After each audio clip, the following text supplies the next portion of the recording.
자, 그렇다면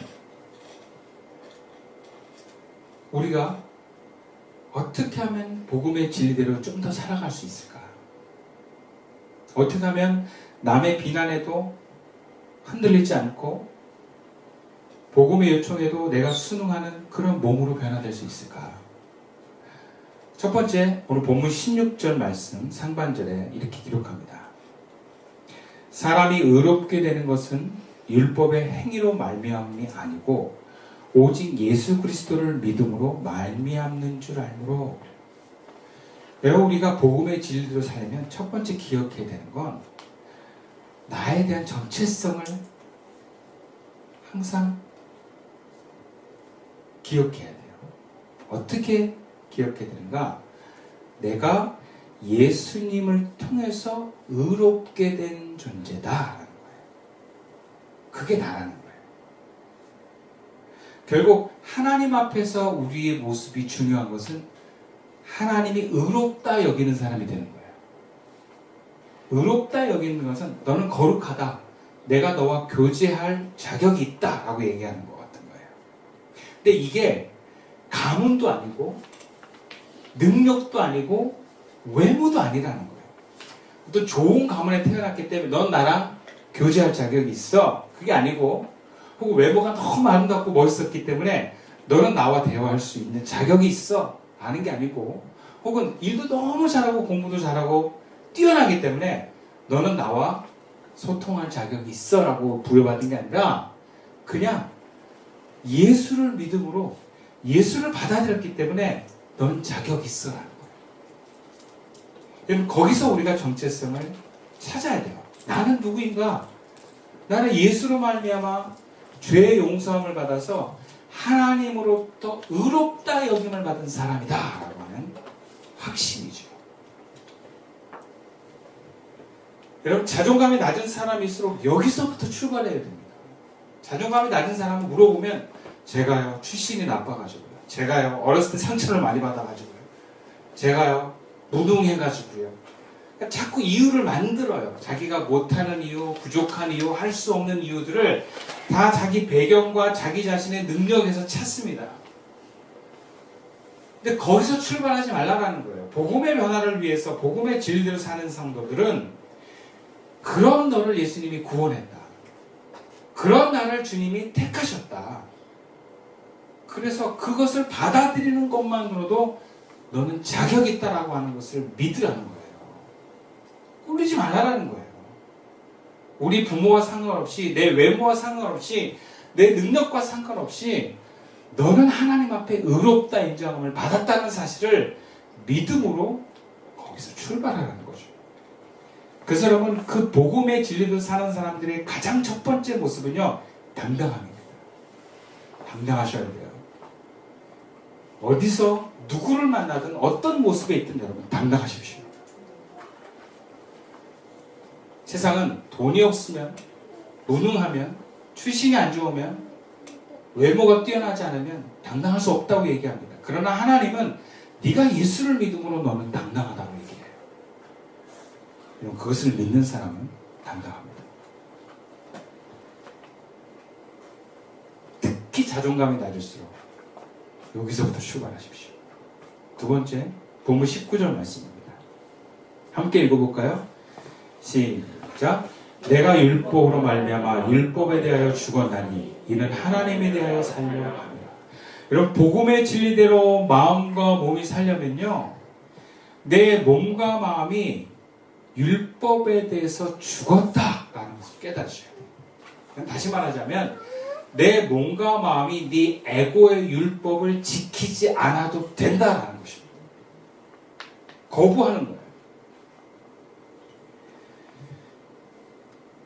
바울은 베드로와 바나바의 위선을 지적하면서 질책했지만, 여러분, 사실 바울 자신이야말로 율법이 몸에 새겨진 사람이었어요.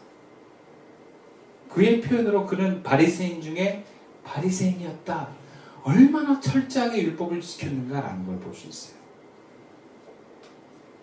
그래서 그게 열심히 넘쳐가지고 예수 믿는 사람들까지 잡으러 다녔을 정도니까 얼마나 율법에 철저한 사람이었습니까? 그럼 그가 어떻게 예수의 뜻에 자신의 몸이 순종하는 삶을 살 수 있었겠습니까? 오히려 베드로보다 더 이방인들과 함께하는 것을 주저하지 않는 사람이 될 수 있는 사람이 될 수 있었겠습니까? 그것은 자기 몸과 마음이 율법에 대해서 죽었다라는 것을 확인했다는 거예요. 죽음은요, 반응하지 않는 것을 말합니다. 즉 바울 자신에게 요청되는 율법의 요구에 대해서 그는 죽음으로 응답한 거예요. 안 들어. 너 어떻게 죄인들이랑 식사하면 안 되지? 뭐 어때? 싫어. 성령께서 하시라는데. 무시하는 거예요. 안 듣는 거예요. 우리는 저마다 보호받고 상처 안 받기 위해서 뭔가 마음에 법이 있어요. 너 이래야 돼. 저래야 돼. 그것이 선생님이 되거나 자녀가 되면 다른 사람에게 얘기를 합니다. 너 이래야 돼. 저래야 돼. 그럼 이래야 돼. 저래야 돼가 많은 사람일수록 자기 에고가 강한 사람이에요. 그만큼 그걸 자기에게 적용하고 있다는 거예요. 근데 복음을 받아들이고 나서는 내 삶의 주인이 내 안에 에고가 아닌 거예요. 여러분, 주인이 아닌데 뭐에 말을 듣습니까?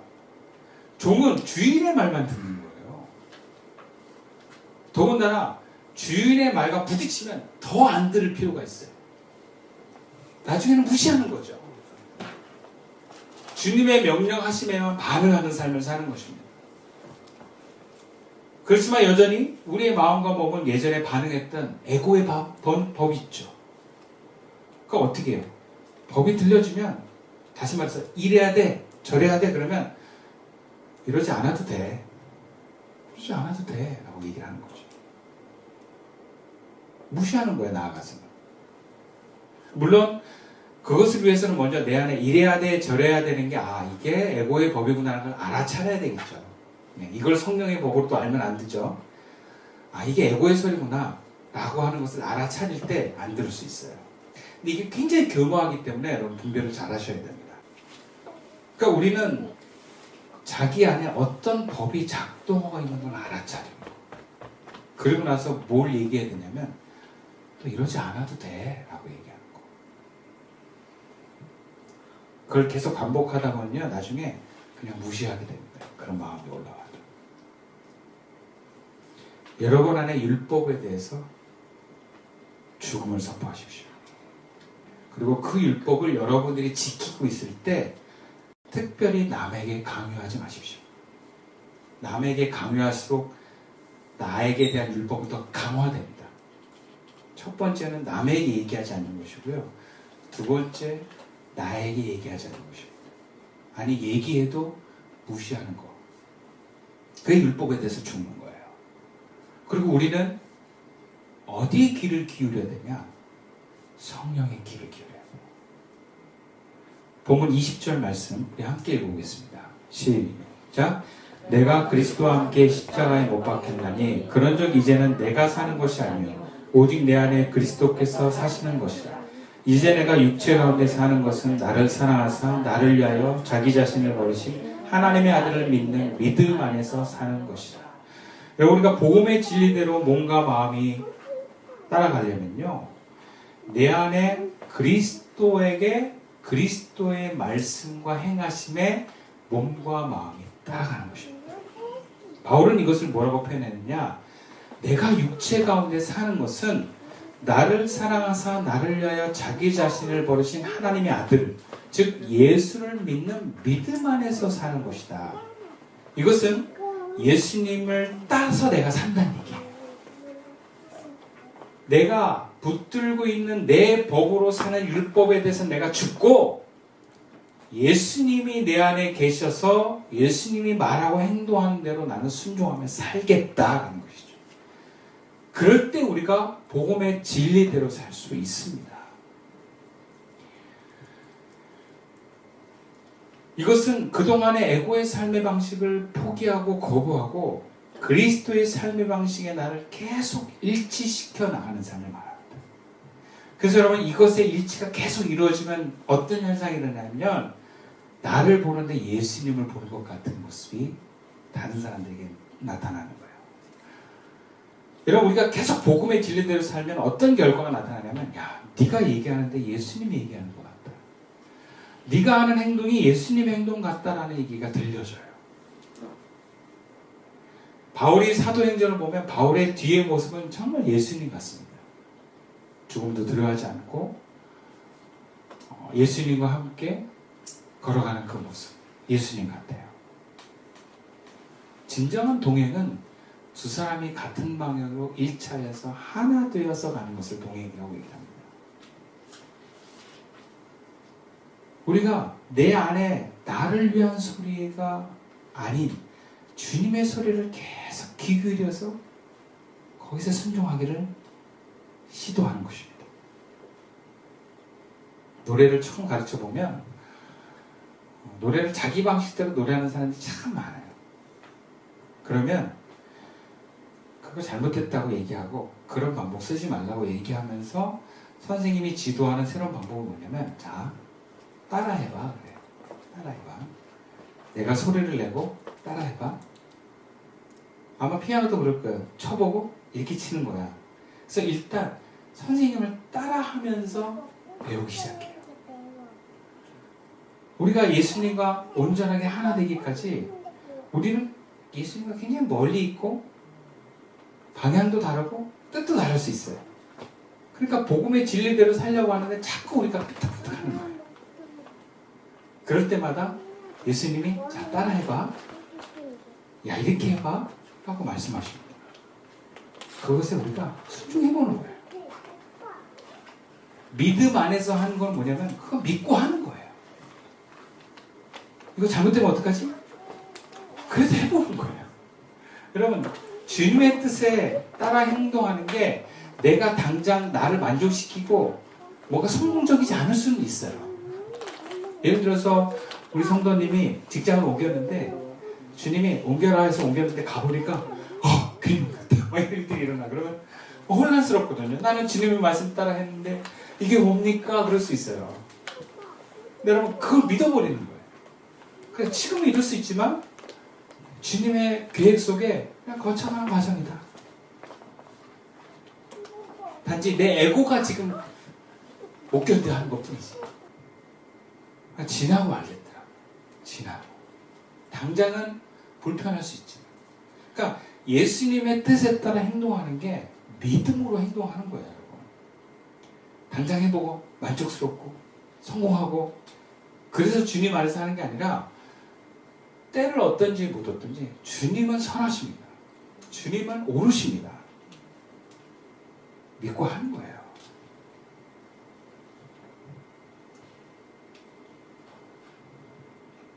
물론 그게 어려운 사람도 있어요. 그럴 때마다 기도하는 거예요. 주님 어떻게 할까요? 그럼 그 안에 어떤 생각이 들어와요. 좋은 생각들. 좋은 의지가 들어와요. 그럼 거기에 반응해서 해보는 거예요. 그래서 양심의 소리를 듣고 사랑의 소리를 듣고 순종하다 보면 그럼 점점점 분별이 되고 주님의 뜻에 내가 나아가게 됩니다.